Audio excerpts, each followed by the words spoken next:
मिर्जापुर गांव में रामलाल अपनी बेटी के साथ रहता था। उसकी आर्थिक हालात बहुत खराब थे। वो बहुत गरीबी में जीवन व्यतीत कर रहे थे। उसके घर जमींदार घनश्याम आता है। ए रामलाल, बाहर निकल। तुझे कर्ज दिए हुए सालों बीत गए हैं। तूने अभी तक मेरे पैसे नहीं लौटाए। मुझे आज मेरे पैसे चाहिए, नहीं तो मैं तुम सबको धक्के मारकर घर से बाहर निकाल दूंगा। आज मैं तुम्हारी एक नहीं सुनूंगा। दया कीजिए सरकार, कल मेरा बेटा शहर से लौटने वाला है। मेरा बेटा आते ही मैं सबसे पहले उसे आपके पास भेज दूंगा और आपके सारे पैसे लौटा दूंगा। कितने सालों तक आपने इंतजार किया है? सिर्फ 2 दिन की मोहलत और दे दीजिए। बस अब बहुत हो चुका। तुम्हें बहुत मोहलत मिल गई। हर बार तुम यही बोलते हो कि तुम्हारा बेटा आने वाला है। सालों बीत गए लेकिन तुम्हारे बेटे ने गांव में कदम तक नहीं रखा। लगता है तुम मेरे पैसे लौटाना ही नहीं चाहते और ना ही तुम्हारा कोई बेटा आने वाला है। मैं अब कुछ नहीं सुनूंगा। मुझे मेरे पैसे अभी चाहिए, नहीं तो इस घर से बाहर निकलो। अगर 2 दिन में आपके पैसे नहीं मिले तो हम खुद यह घर छोड़ देंगे, लेकिन 2 दिन रुक जाइए। अगर 2 दिन में मेरे पैसे मुझे नहीं मिले तो तुम्हारा सारा सामान बाहर फेंक कर तुम्हें भी इस गांव से बाहर फेंकवा दूं। जमींदार वहां से चला जाता है।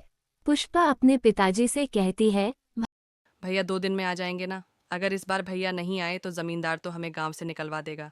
इस बार वह हमारी एक भी नहीं सुनेगा। इस बार वह हमारी एक भी नहीं सुनेगा। आज वह बहुत गुस्से में था। आपने देखा नहीं, वह तो आज ही हमें निकाल देता। तुम फिक्र मत करो बेटी, अमर ने कहा है वो आता ही होगा और उसने पैसों का इंतजाम भी कर लिया है।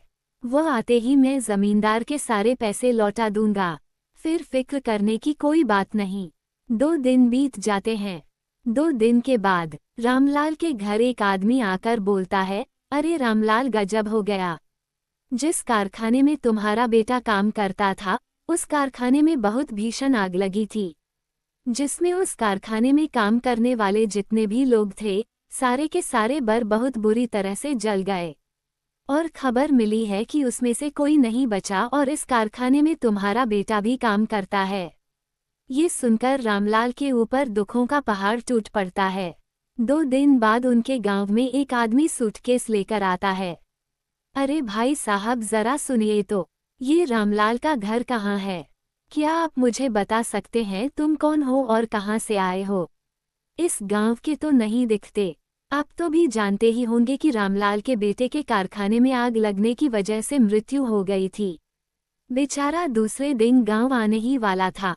उसने इतने सालों तक बहुत मेहनत करके बहुत सारा धन जमा कर लिया था।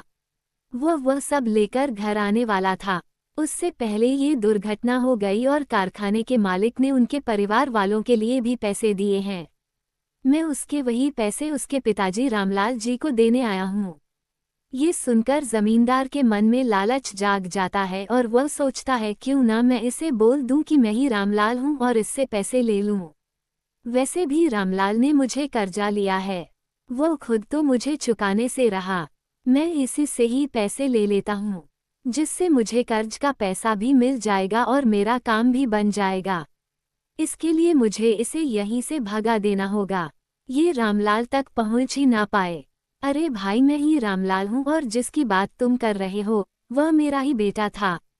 अच्छा हुआ भाई साहब, आप मुझे यहीं पर मिल गए, वरना मुझे पूरे गांव में कहाँ कहाँ भटकना पड़ता। ये लीजिए आपकी अमानत, अब मैं चलता हूँ। ये कहकर वह आदमी वहां से चला जाता है और जमींदार वह सूटकेस लेकर अपने घर चला जाता है। और जैसे ही वह सूटकेस खोलकर देखता है उसमें ढेर सारे पैसे होते हैं।